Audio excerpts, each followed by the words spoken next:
Need to get away for a while to rejuvenate? Then consider a vacation house in the beautiful East Valley of Mesa, Arizona, near a variety of water parks, rivers, and lakes, and other types of entertainment to wash the stress away. Just go to www.redmountainstay.com to get started on your vacation arrangements. Or call 480-436-9005 to reserve your stay. Also a great idea for Arizona residents wanting a vacay stay. Corporate housing is also available. Ask your representative for more details. Join the CRN Street Team and help promote Latino programming in your area. Write to info@crnlive.com for more information. Thank you for supporting CRN since 1995.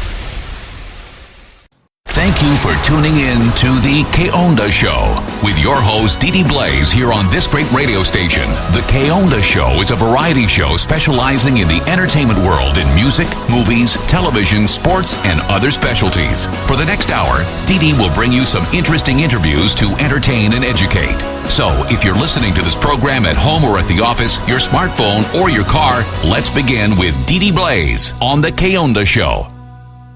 Hi, this is Didi Garcia Blaze with the brand new Onda Show, a radio show program for Chicanos. And with me today is Rene Reyes out of New Mexico. Welcome to the show, Rene. Hey, Didi, how are you? Good, how are you doing? I'm doing good. Thank you so much for having me on your beautiful show. And I want to say, first off, thank you so much for all that you do. Your constant work to help people, it's amazing to me. What a gift it is for us that you not only highlight our talents, but our spirits. Thanks, and just to sort of give some background information to my listener, you've been a musician for a really long time. How long have you been playing music, Rene? Well, I started playing music when I was 4 years old. I started playing drums. I was basically emulating my uncle because he was a drummer.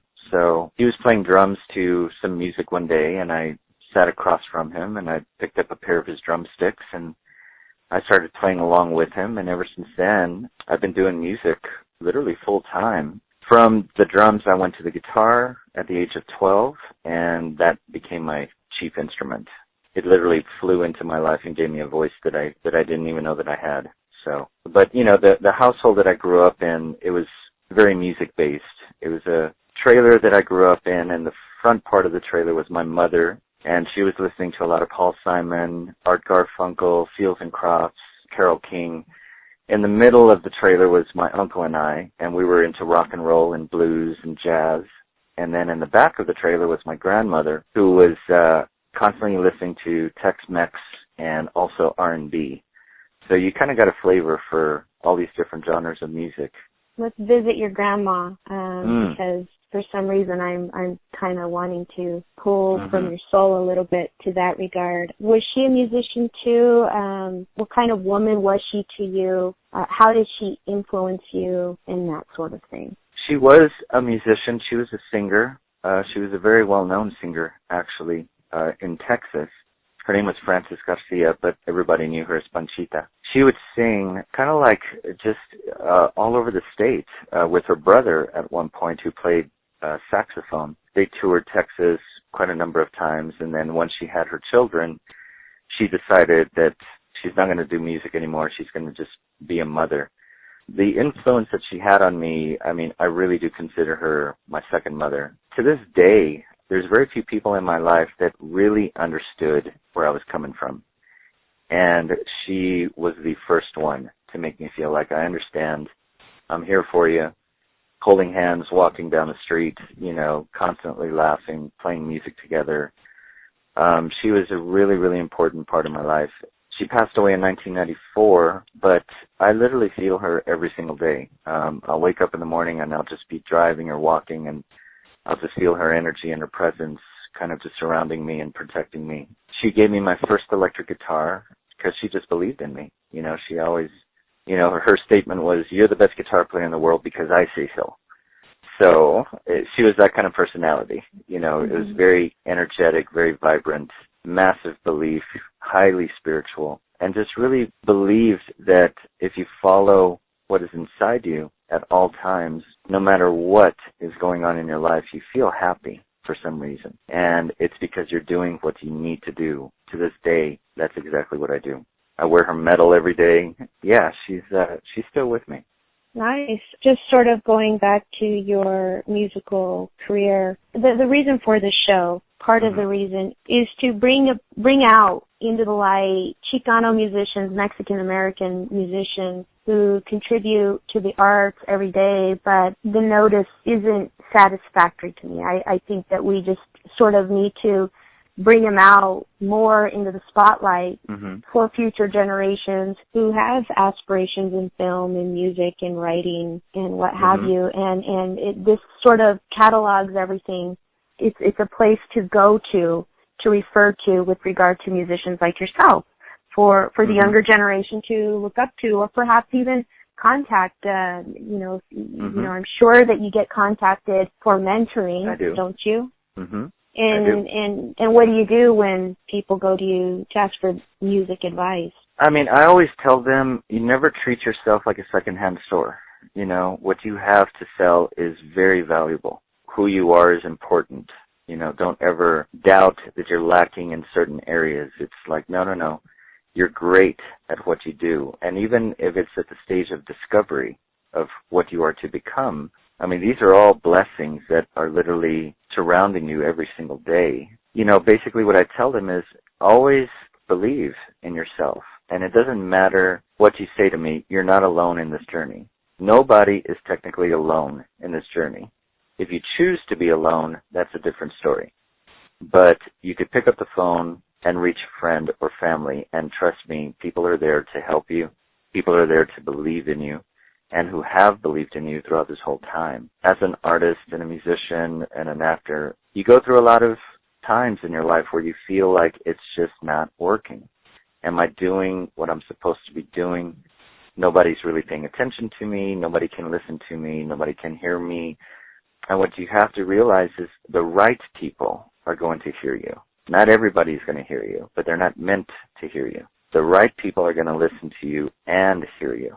It's those people that are going to take you to the next level and that are going to nurture your talents. As a songwriter, I used to compare my songwriting skills to the bands that influenced me, which, of course, you know, you always want to strive to be better. But you realize these people that you're looking up to are original people. Nobody's going to write songs like Keith Richards. Nobody's going to work the studio like the Beatles did. You know, there's certain standards out there that are meant to be standards. But you have to realize that you have your own voice.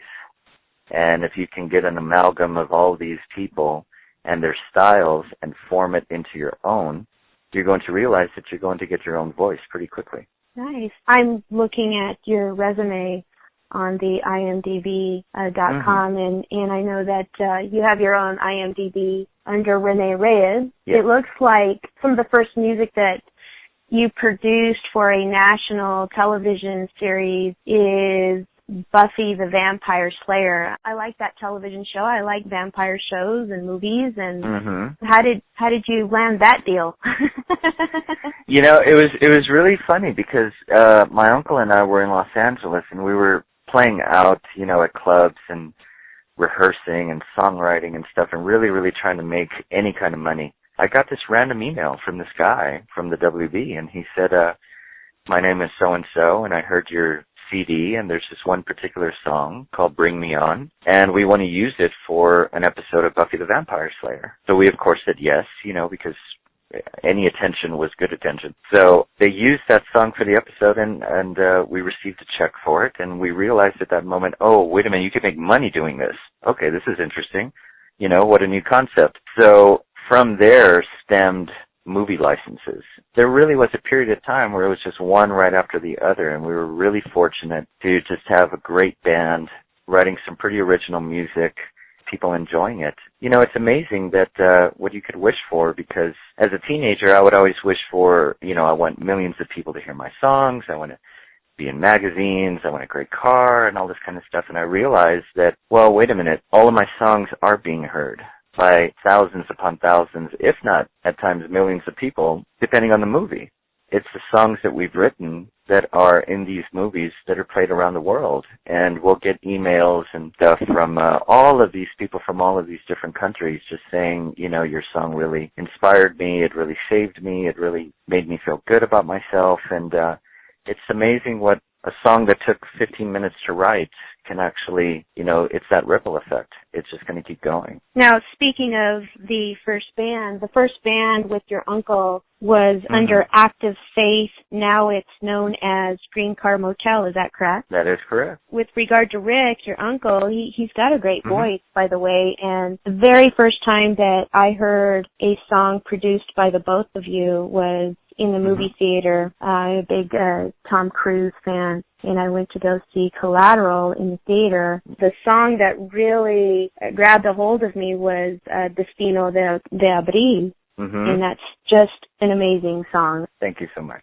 That song was influenced by, lyrically, I don't know what Rick necessarily was influenced by, but musically, I wrote that music for my grandmother. It was a day that I was really, really missing her and thinking a lot about her, and I literally picked up the guitar, and it was in one of those moments where I was just a vessel, and the inspiration just kind of flew in. I wrote this song, took it to Rick, and he immediately put lyrics to it. That song really, really hit a lot of people, and I'm just really, really happy that it did. It was a form of healing, and to know that it has healed other people, it just, you know, I mean, you cannot beat that. Yes, it's pretty healing. You also wrote songs for other well-known movies such as 7 Pounds, The Texas Chainsaw Massacre, Saving Silverman, Black Scorpion, Man in the Chair, Next.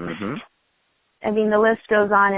And in the next segment, I want to cover your film career. Absolutely. How can my listener get a hold of you to search for your music or perhaps even work with you on future music projects? You know, the funny thing is Facebook is just a weird thing where if you just go to Facebook and punch in my name, Rene Reyes, you'll see a picture of me. And yeah, you could just privately message me, and I'd be more than happy to help out whoever. Very well. All right. So we're going to play this song by you. It's an instrumental. When did you write this song? I wrote this song quite a few years ago. It's going to be in a movie that I wrote, which we could talk about later. You got it.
street team and help promote Latino programming in your area. Write to info@crnlive.com for more information. Thank you for supporting CRN since 1995.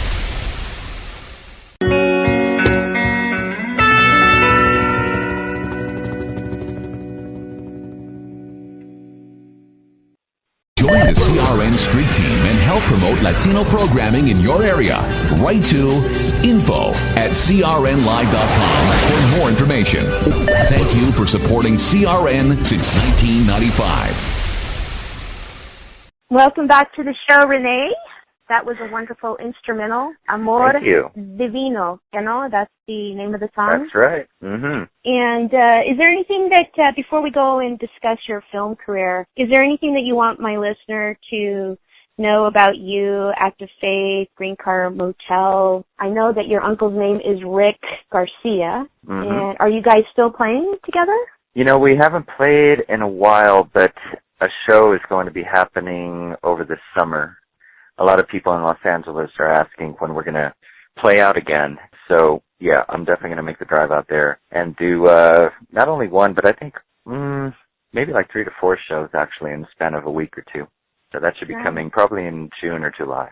You'll have to let me know. I might be out that way, and I'd like to see you guys guys playing. Definitely. You could sing backup. No. No? Okay. Moving on to your film and acting, some of the films that you've played for. First independent film is Debt to Society, correct? And you played a lead role there? Yes. That was the first film that I did out here in Santa Fe. Through an amazing friend of mine, her name is Valerie Moore. She had met me a few months after I just moved here. And she had said that this guy that she knows is writing and making a movie, and she thought that I would be really good for the role. She didn't tell me which role. So I said, okay, well, let's have a dinner, and I could maybe put music to your film and all this kind of stuff. And throughout the meeting, they pretty much told me that, no, this is going to be the lead role. You know, it was one of those moments in your life where you could just take it, just shut up and just say yes, or talk yourself down and pigeonhole yourself in the sense of, well, I'm really not an actor, I just do music, and I just decided to shut up, and it just felt right. And the movie actually did really good. It went into a lot of festivals, independent festivals, won some awards, and it actually worked out for me. And since then, I've done 4 other movies out here in Santa Fe. Like I said earlier before the break, I just wrote a movie that I shot not only in Santa Fe, but in Austin, Texas in March of this year. And, it's semi-autobiographical with some fictional characters, in and out of the movie. But, and of course, I put the music to it. And, I think that should be coming out in the next couple of months. And your most recent film, independent film, is Taco Valley, and you played a lead role there. What's that about? Taco Valley, it's kind of like it's a weird movie in the sense that it's just based on a very small town, very few people, and I play a guy who his ex-wife and his current girlfriend, he just can't stand him. I mean, they both really hate him. But he owns a goat, and that's where his love goes to. He just loves his pet goat. He walks around the town with it.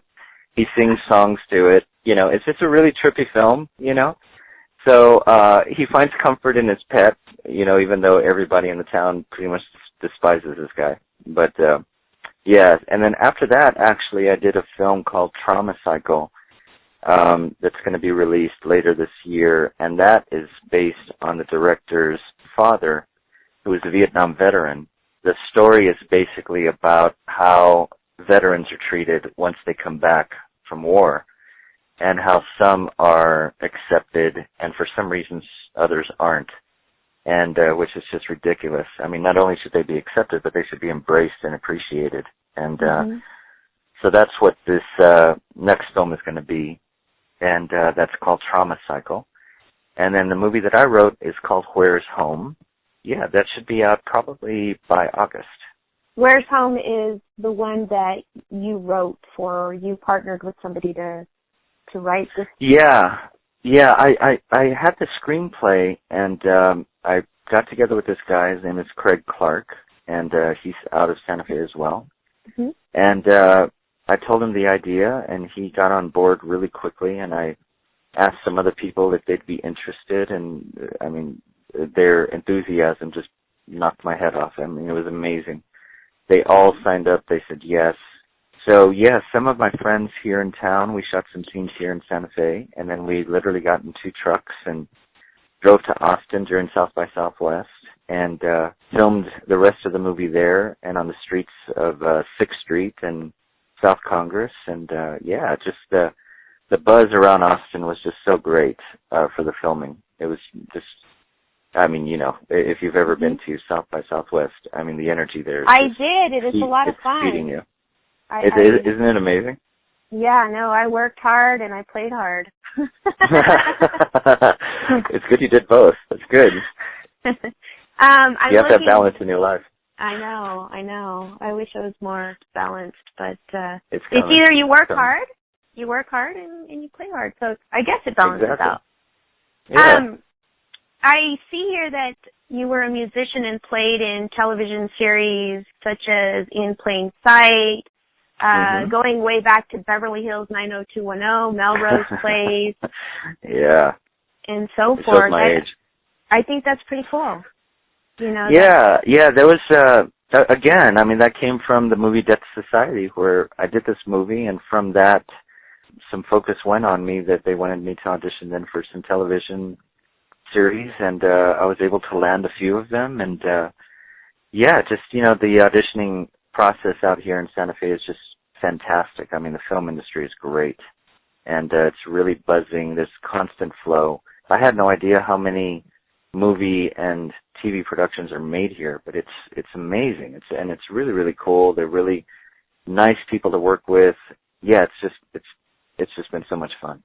So the next big thing that we need to watch out for is a movie, an independent film that you co-created, and it's called Where's Home, and you also wrote music for that, which I'm going to play at the end, called The Storm. Can you tell the listener about the song that you wrote that we're going to play at the end of this segment called The Storm, what it means to you?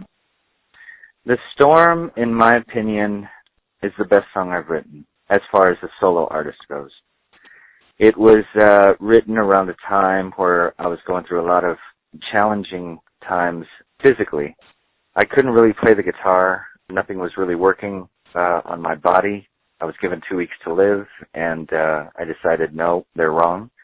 So during my recovery process, I wrote this song. Again, it was one of those times where I was just a vessel. You know, something flew into the air, went inside me. I wrote the lyrics and the music all within a span of 15 minutes. You know, it was just there. It was just waiting for me. And The Storm, I had recorded half of it in Buda, Texas, just outside of Austin, and then I finished it over here in Santa Fe. And I was able to work with amazing musicians. I should mention the singer that is on that song that does the duet with me. Her name is Sally Allen from Austin. And, you know, she, you know, her voice and mine just meshed really, really well together. Lyrically, you know, it's just, it's very honest. You know, it's about, you know, when you're at the worst of times, but yet you still see that hope and faith right in front of you. So you just keep walking forward. That's a great message. Where can a person buy that song, your songs on iTunes? Yeah, all of my music is on iTunes, CD Baby, Amazon, you know, all of those sites. You can just punch in my name, and there's going to probably be 4 CDs out there. And yeah, absolutely. Well, thank you for having us on the show. I'm going to play The Storm next. Thank you for taking time to give, you know, my listener a story about yourself, about your music career, about your acting and film path that you're taking now there in New Mexico, and we're going to be following you, and I hope to hear more of your music in movies and film and everywhere. Well, Didi, I mean, I hope every single day of yours is blessed. Thank you so much for this opportunity. Thank you for giving me your time. I mean, really, a huge gift basket is on its way. Thank you. Thank you for being on the show, Rene. Thank you, Didi.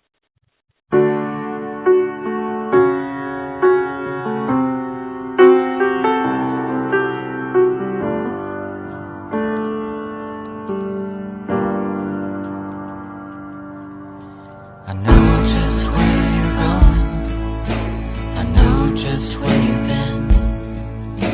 The faint of heart is coming, 'cause you feel you're giving in, but I'm still crying.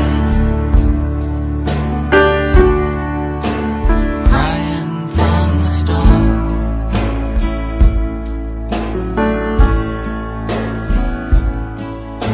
I've seen the wrecks and riches being towed along the way. If you see past these open arms, you'll slowly see the fate of my crying. Crying from the storm.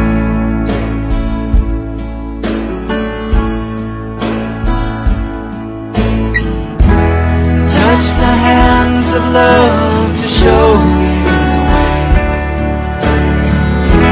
A heart of wonder will slowly see the day. Oh yeah.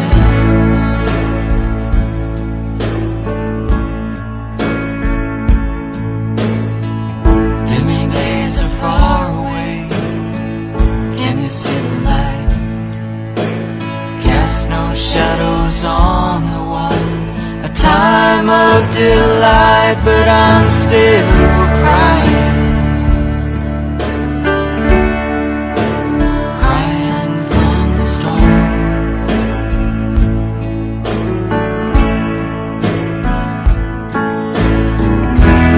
Touch the hands of love to show you the way. A heart of wonder will slowly see the day. Oh yeah.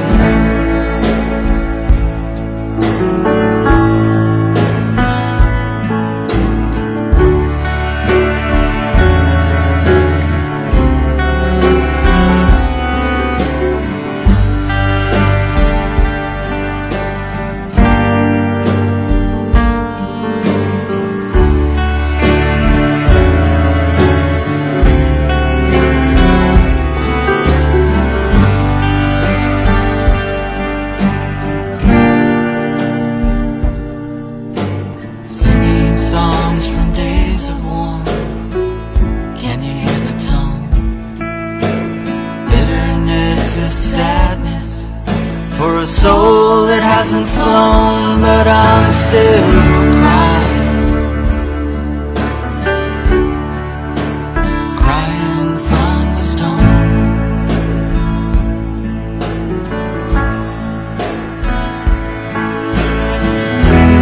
I can see the sunshine and light in my eyes, falling from the heavens like rain through the sky. Touch the hands of love to show you the way. A heart of wonder will slowly see the day. Oh yeah.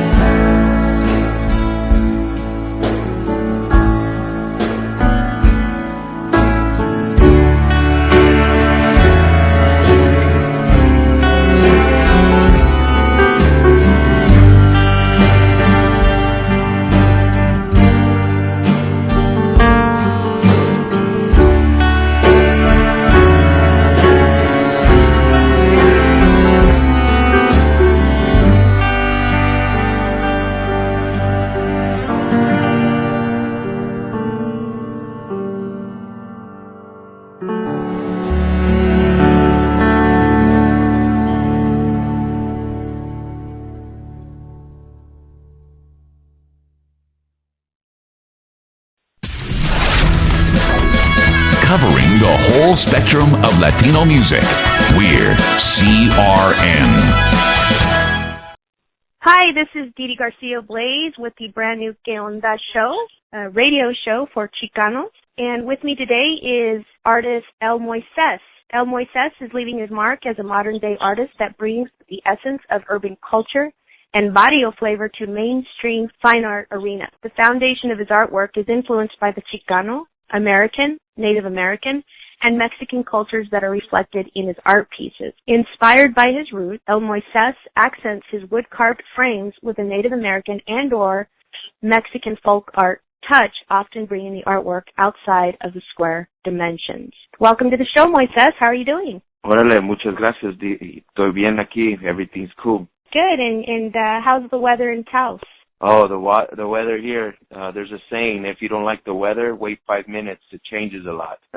Nice. And I know that your stomping ground was here in the Phoenix, Arizona. You've have lived in Taos for about a year. Do you ever miss Phoenix? And how does it compare to New Mexico? Well, yeah, I miss Phoenix, of course. I mean, I was just there a couple of days ago. It is my stomping ground and the whole arts districts. I grew up around there before there was even an arts district. And comparable to New Mexico, it's different. You know, this is more, everything's different from the comida to the arte. There's a lot of carving out here. So, yeah, it varies. My whole cultura is more street and urban. And over here, it's more farming and homestead. You know what I mean? It's not as city lifestyle as it is in La Finiquera over there. I saw that you were teaching art to children at a school, and I see you're still working a lot with the children. And I also saw that you were doing some food, implementing art with food recipes, as well as I saw one of your fine art paintings on the book cover. Yeah, that's correct. Yeah, that's one thing as artists is one thing that we have to do is give back to the community, and those artists that are established, that's like a priority is to give back to the community because it's the community that built us and inspired and influenced us as well. Well, for me, it did anyway. So I love giving back. I went back to Phoenix and I teach the art of lowrider and being born Mexican and growing up in a Chicano lifestyle, which is sometimes where kids have a little bit of a crisis finding out who they are or what their purpose is here in the cultura in the United States. And Didi, going on to your next sentence there that you mentioned regards to my cooking, I just think cooking is a form of art, and that's something that I as well like to teach kids. And for other people who are not really into cooking, I just like to make it where it's fun, and I throw out some recipes. And with that, saying that, I'm actually they made me a taco judge, coming up to the Lilac Festival over here. Oh, cool. Yeah, coming up this weekend. And, but yeah, I've been stomping a lot of ground everywhere. And, yeah, that book, that you just mentioned, it's by a renowned author. His name is, Pino Casucci, I believe. And the title's called Kelly de San Patricio. And for me, that's an honor to do that because there hasn't been an image used for the Batalla de San Patricio like that, with the Virgen de Guadalupe holding an Irish soldier.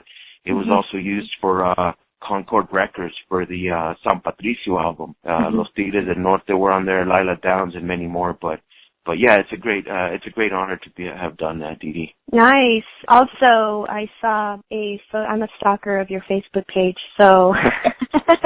and I'm a stalker of yours. I saw you had a label on a bottle of vodka when you were giving it to Michael Reyes. He's a good friend of mine here. Great restaurant. I don't know if you've had his food yet, but. Oh yes. Yeah. Explain that vodka label. That's pretty cool. Well, I'm working right now very close with KGB Spirits. They just won a gold medal for some of their liquors. They make this amazing vodka. Yeah, the bottle is not too cheap, but, neither is fine art, right? So their vodka is a fine art, and it's distilled the way the Peruvians did it, which is distilled with potatoes, and the blend of the pH in the water over here and is amazing in Alcalde, New Mexico. It's just, you got to come out here. It's a miraculous place to have this mineral.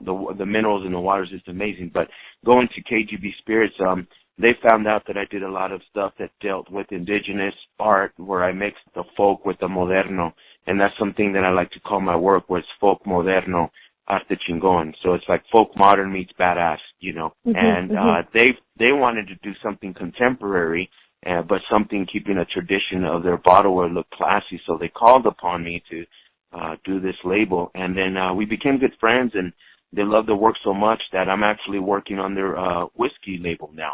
And it's just an honor to do that. Of course, it's not distributed yet out to Arizona, but I got some good news, Didi. We're working, KGB Spirits is working on getting out there to do a big Viracocha vodka kickoff with El Moises out there. And nice. and I'm just trying to bring things back to Phoenix as well that I'm working on. It's not like I up and left Phoenix, because Phoenix will always be in my heart. You know, I wear Phoenix on my shoulder, but I represent wherever I'm at, whatever barrio I'm at. You know, right now I'm representing the New Mexico barrio, so I got to give my love there. And I'm even extending my arms out to Denver as well with the Chicanos out there, La Cultura out there. Going back to Viracocha Vodka, it's just a very classy label, and I was humbled and honored once again, Didi, to have been chosen to do that piece. Well, here in Phoenix, ever since you left to Taos, New Mexico, I've noticed that the graffiti has dominated art that I like to see, and maybe I'm a little biased towards Chicano Park in San Diego, where I see tons and tons of murals about Quetzalcoatl, and you see the Aztec calendar stone, and you see, you know, some of the boycott history, and you see Aztecas and Adelitas and Zapata, and, you know, man, I just don't see it here. I see more graffiti, more cartoonish characters. Well, I yearn for the cultura here. I am, Didi. That's one thing that people know there in Phoenix, that I've represented our cultura, our community, and the past, present, and the future, where the arte is going. And the only thing that I can tell you on that, Didi, is like going back to Chicano Park. I lived in San Diego too, and I went to San Diego High School. And you know what? When I was there at Chicano Park, even as a little vato there, you could feel like I'll say it again, I've mentioned this before, it's a little slice of heaven for our culture. It's a little slice of heaven of history. It's a little slice of heaven of getting together and celebrating our culture all the way back to our indigenous past, the Azteca dancers, the copal burning, the music, the sound, the corazon. You could just feel all that energy now.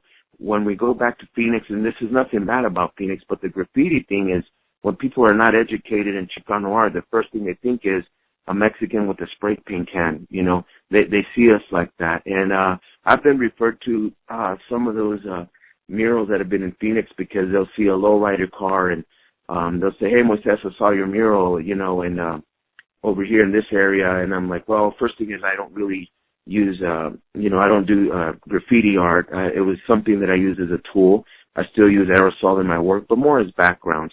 But I see what you're saying, that the thing is I saw in San Diego, Moises, a whole mural done in aerosol, and I could not believe it. It's just different.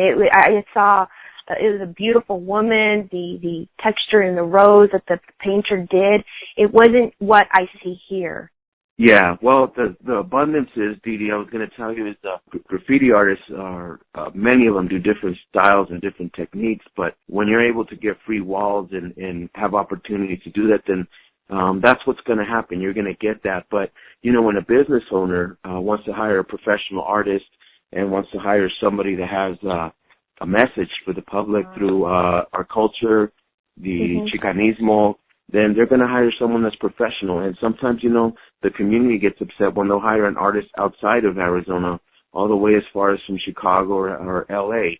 And that's what happens when you start giving away free walls and you just let somebody crawl all over it, you know. I see. But when you're in San Diego, these walls are designated walls to either a community or a group of artists. So then this group of artists are able to put the best of the best forward, you know.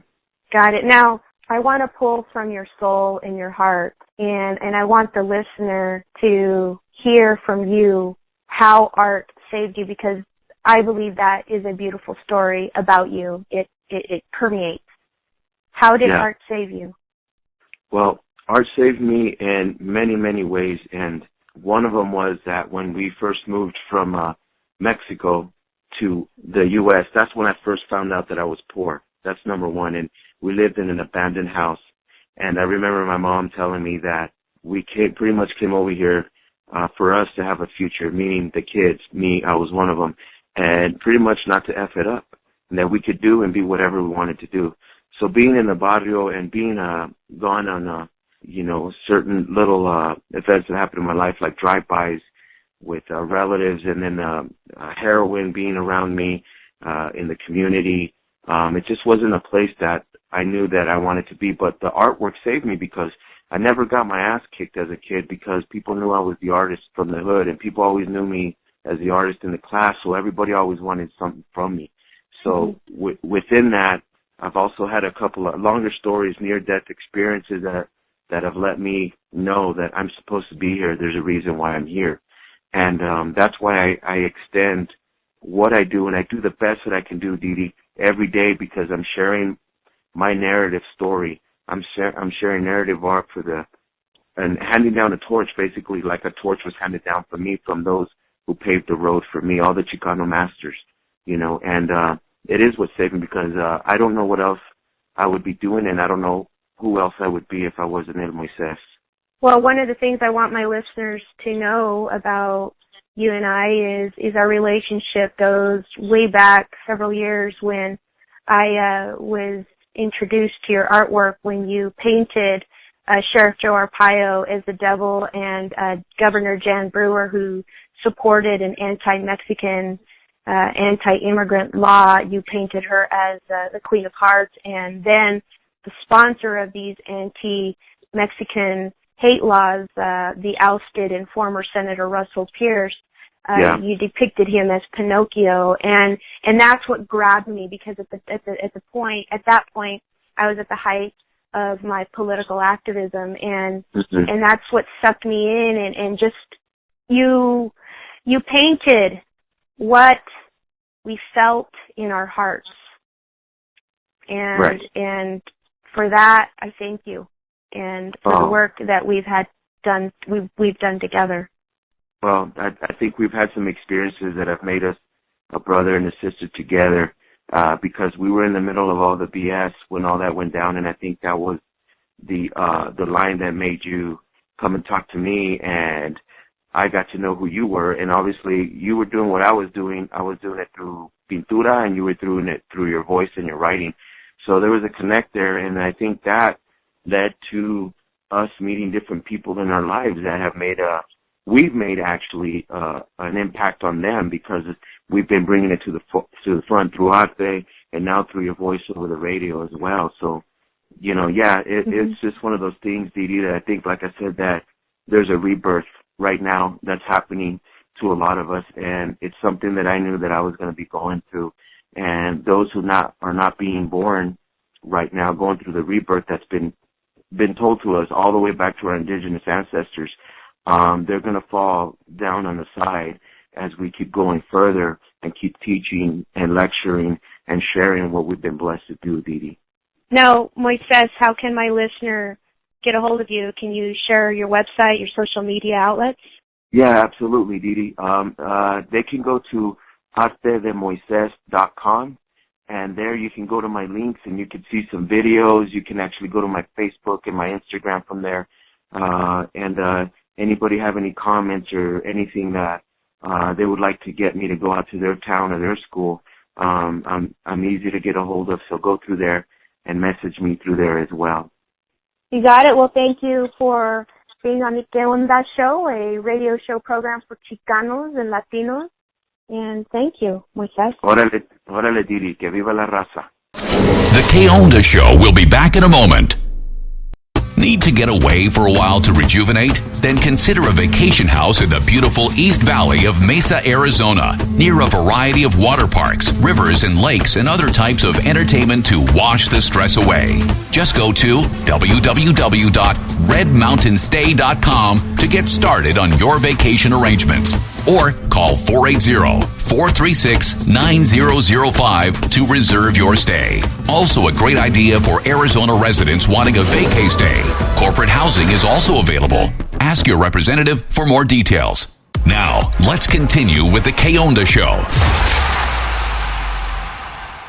Hi, this is Didi Garcia Blaze with the brand new Que Onda show, a show for Chicanos on the radio, and with me is Eric Christo Martinez, and he resides in his hometown, Albuquerque, New Mexico, a city rich in Hispanic Latino Chicano culture and the arts.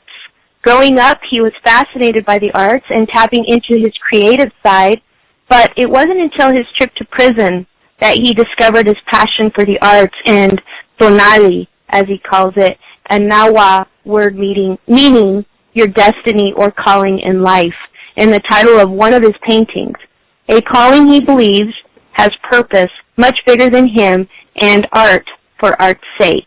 Welcome to the show, Eric. Hello, Didi. Thank you for having me. You know, I feel like 2012 was the beginning of a rebirth for the Chicano movement, for many Chicanos, particularly here in the Southwest. You know, I've talked to several Chicanos, Chicano activists, musicians, artists, and we have this stirring in our souls, in our stomach. One of the things that attracted me to you was a couple of pieces actually, and one of which is you titled Tonali. Can you tell us about that? Yes, that was one of my early work that I painted while I was in prison, and it's a key piece in the Conviction series. This was before I really coined it the Conviction series and realized that I was making a body of work dedicated to that series and the journey of where I found art, and that was prison. And the title of that work was really a piece where I had found my gift and my destiny, and that was art. And I've been pursuing it since, and pursuing it with the passion that burns within.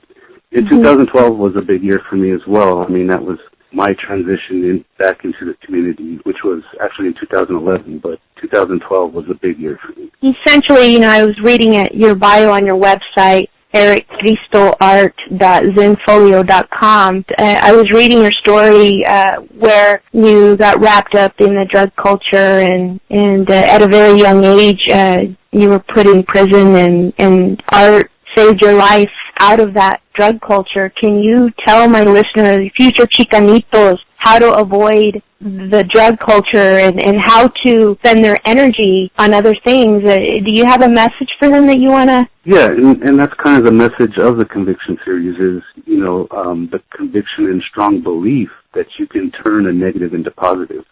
And many of these young Chicanos can avoid some of these negatives by, you know, just following their passions and tapping into them. And I believe we all have gifts within us, and it's just if we find the time to discover those and nurture them. And that's what, in a sense, prison did that for me. It really had time to focus on what I had to offer, and that's kind of the message behind the Conviction series is, you know, we all have gifts, and what are they? Let's discover them, let's nurture them, let's make them grow, and let's pursue them. One of the things that I'm proud of you, Eric, is how you won a couple of awards at the Santa Fe Contemporary Hispanic Market. And you won an award there in Santa Fe, first place in painting, and you also won an award for Best of Show. And in this painting, you've painted, you know, what was behind that painting that you won a couple of awards for? Because I see some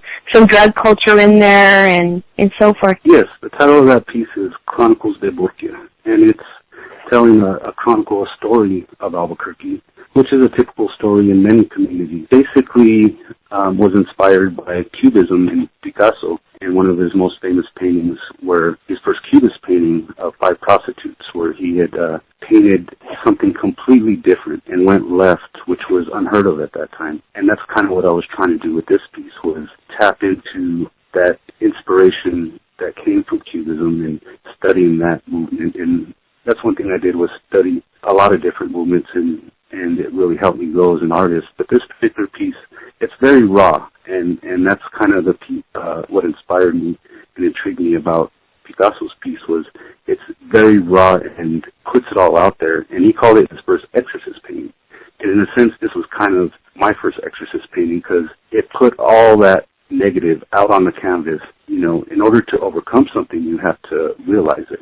And that helped me do that. Now, one of the things that really intrigued me about you was, and I'm big into Chicano movements, the one thing that really caught my attention about you was your Unite and Conquer movement. And it's a movement about, essentially, it was birthed out of the Conviction series art painting show that you had, and from there you used it as a platform to unite all, artists together and to overcome dark things, negative things through art. Is that correct? Yes. When I opened my first studio gallery back in 2012, we had a big grand opening, and we came up with a show called Unite and Conquer. It was all about uniting the art community and artists in different genres, because I was very involved in different genres, from the tattoo industry to the fine arts to different areas of art. And I thought it was important to unite those genres and then unite artists.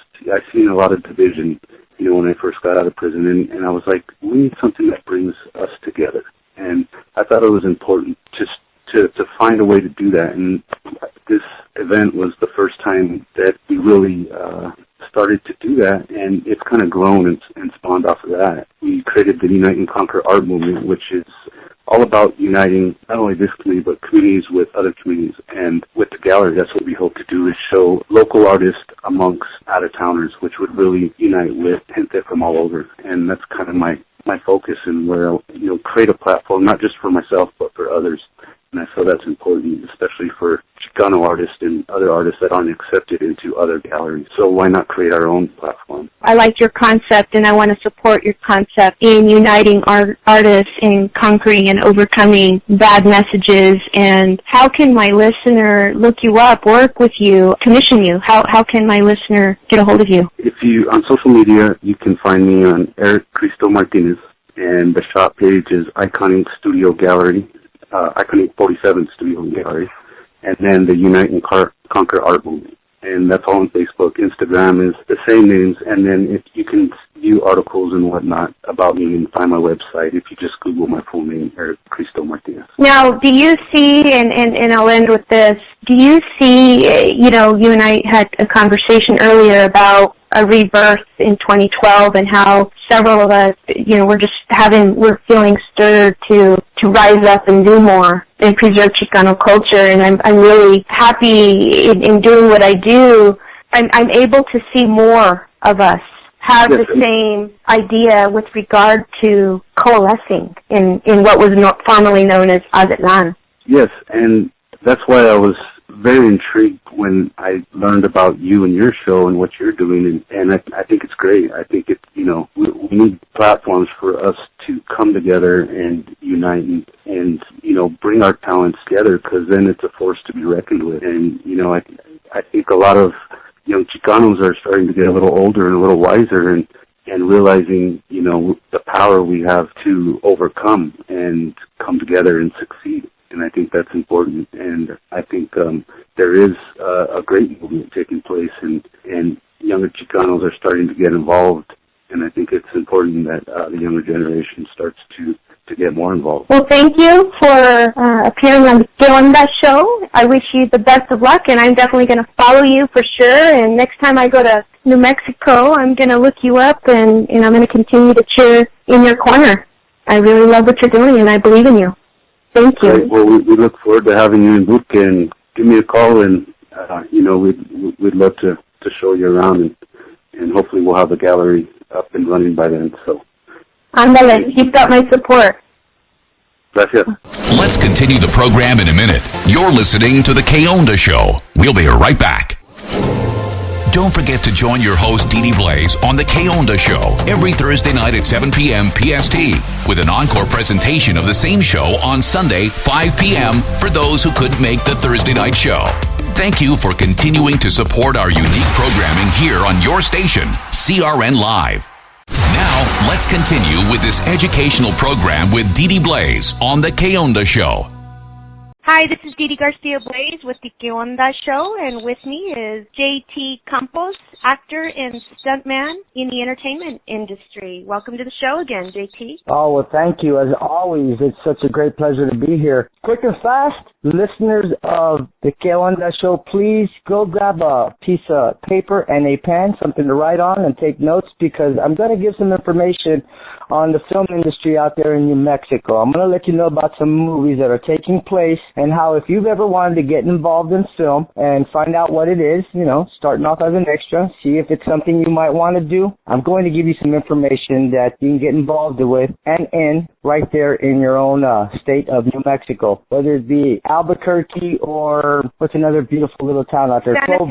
Clovis. I know they're filming in Clovis. And I'll give you some insight on some movies that are taking place. Like, y'all remember Independence Day? You remember Independence Day, Didi? They're making Independence Day forever out there in Albuquerque, New Mexico. They're going to be bringing back Jeff Goldblum. I hear Will Smith may be coming back, reprising his role. They've got Vivica Fox in that. I'd like to be out there. They need soldiers. They need a lot of different looking people, and I'd like to think that our raza will go out there. We got a lot of raza with shaved heads already. Hey, you look like the military type. Come on out, man. Let's make you a soldado and get you involved, you know? Okay, I'm going to take it that many of you have your pen and paper. So with that Independence Day forever, you're going to want to write idrcast@gmail.com.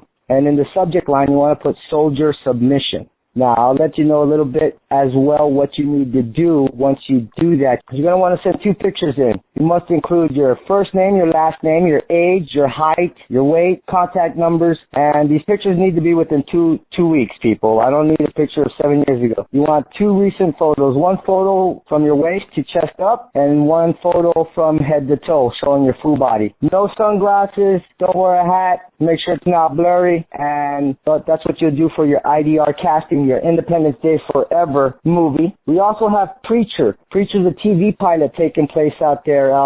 Seth Rogen, we know him for comedy. This is a dark comedy. It's based off the 1980s DC comic. But the TV pilot Preacher taking place based off the 1980s DC comic, Jesse Custer. He's possessed by a force called Genesis, acquires new powers. Once he discovers that God has abandoned heaven, Jesse goes on a mission to find God. It's going to be a great movie. Seth Rogen, writer. I can't wait to get involved in that in some way, form, or fashion. I'd like to think this is the way I'm doing it right now, by letting you people know in New Mexico to get on out. To get involved with them, send the pictures and whatnot the same way as Preacher, Preacher, pilot 2015@gmail.com. The third film I'd like to let you know, because I know I got to wrap it up here, is Comancheria. That's taking place in Albuquerque, New Mexico. It's going to have Jeff Bridges from True Grit, Chris Pine from Star Trek, Ben Foster from Lone Survivor. You want to send it out to Comancheria 2015@gmail.com. Just a little quick note on that movie. Taylor Sheridan is the writer, but Taylor Sheridan is also an actor from Sons of Anarchy. And nice. Yeah, that's going to be going on. It's a lot of great little things happening out there in New Mexico. To get more information, you can go to info@newmexicofilm.com. That's info@nmfilm.com. Get a nice little breakdown on all the films that are taking place in your state of New Mexico. Send those 2 photos I told you about. Send them out to www.egcasting.com. That's Elizabeth Gable. Elizabeth Gable, she is an amazing casting director out there in New Mexico. She's a native of New Mexico. She's one of the sweetest ladies I've ever met and had the pleasure of working with so far. I can't say enough good things about her, as well as Robert Baxter out there. Robert Baxter Casting. That's Robert Baxter Casting @gmail. That guy's got Longmire, the Breaking Bad's been taking place out there. We've got that little pickup called Soul. Robert Baxter's doing casting on that as well. He's also got War on Everyone taking place, as well as Cortez and Shot Caller, and that's just a Robert Baxter casting. So there's a lot of movies going on in New Mexico. Thank you, JT, for giving us the entertainment industry vibe in New Mexico as we cover the New Mexican artists. Thank you, more importantly, for explaining to Chicanos and Latinos in New Mexico how to get involved in film, in entertainment. If one of them becomes a blockbuster actor, I hope they remember you.